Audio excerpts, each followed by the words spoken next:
ఆయన ప్రేమించిన ప్రజలే ఏ చేతి అయితే రొట్టెలు పంచారో ఆ చేతితోనే రాళ్ళు వేశారు. ఎందుకు రాళ్ళు వేశారంటే ఆయన చేసిన మాటలు, ఆయన చేసిన కార్యాలు, ఆయన బోధించిన బోధలు వారికి ఏమాత్రమూ నచ్చలేదు. మొదట 3 చోట్ల అయిపోయింది.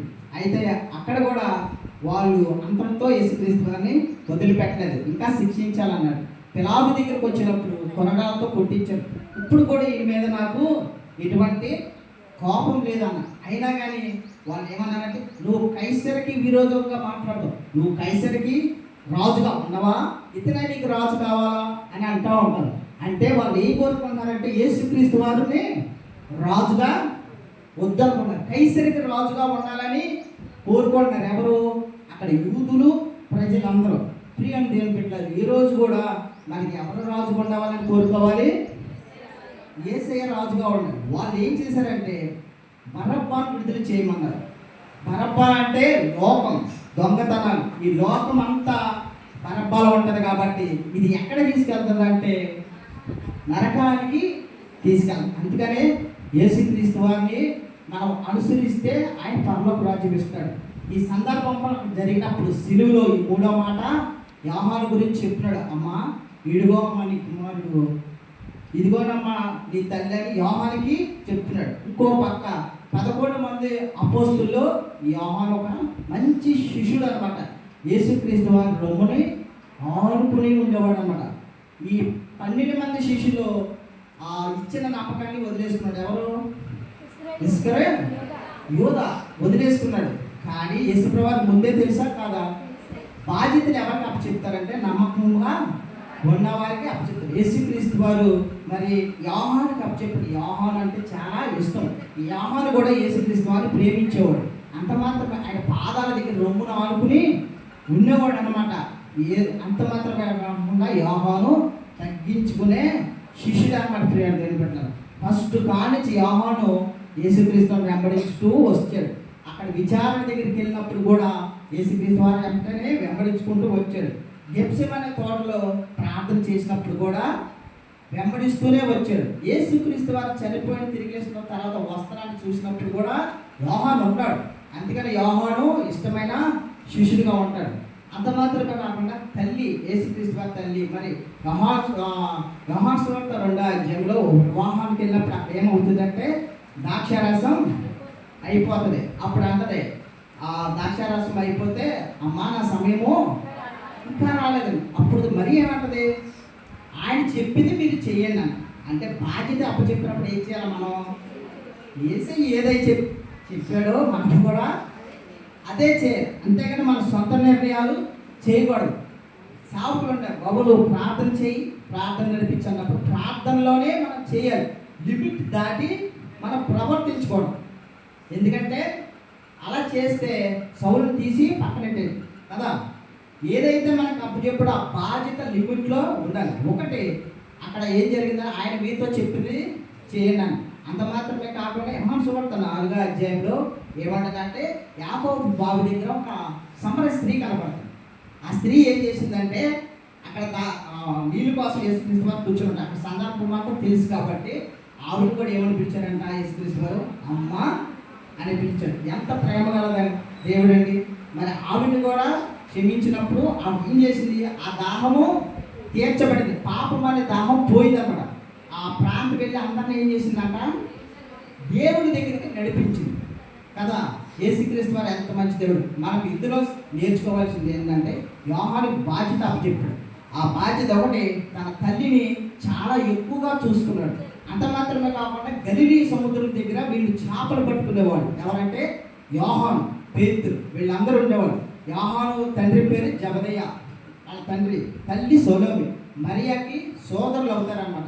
వీళ్ళందరూ గలిలీ ప్రాంతంలోనే ఉండాలి. యేసుక్రీస్తు వారి శిష్యుల్లో యోహాను ఒకడు. ఈ యోహాను మరి యేసుక్రీస్తు వారితో నడిచి శిష్యుడిగా 12 మందిలో ఒకరుగా, ఒక స్తంభంగా ఎంచబడ్డాడు. అనేక ప్రాంతాలు యేసుక్రీస్తు వారి తర్వాత యెరూషలేము పట్టబడిన తర్వాత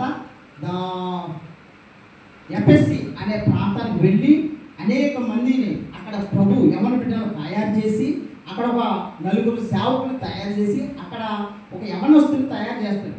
తయారు చేసిన తర్వాత ఆ పట్టణం అంతా అతను బోధించిన తర్వాత ఆ సేవకులకు అప్పచెప్పి మరలా వచ్చినప్పుడు మరి దేవుడు ఒక యవనస్తుడిని నేను పంపించాను కదా, అతను ఏం చేస్తున్నాడు అన్నప్పుడు మరలా ఈ వృద్ధాప్యంలోకి వచ్చినప్పుడు యోహాను కూడా మరి వెళ్ళినప్పుడు ఆ ప్రాంతం అతను తొలగిపోతాడు. అప్పుడు ఆత్మలో నాయన నా కుమారుడు నీకు బాప్తిసం ఇచ్చాను, నువ్వు దేవుడి వైపు తిరగాలని అతను గద్దించినప్పుడు అతడు మారు మనసు పొందుకున్నాడు. అంత మాత్రమే కాకుండా దేవుడు విన్నారా, పద్మాసు దీపంలో పడేశారు. ఎవరిని?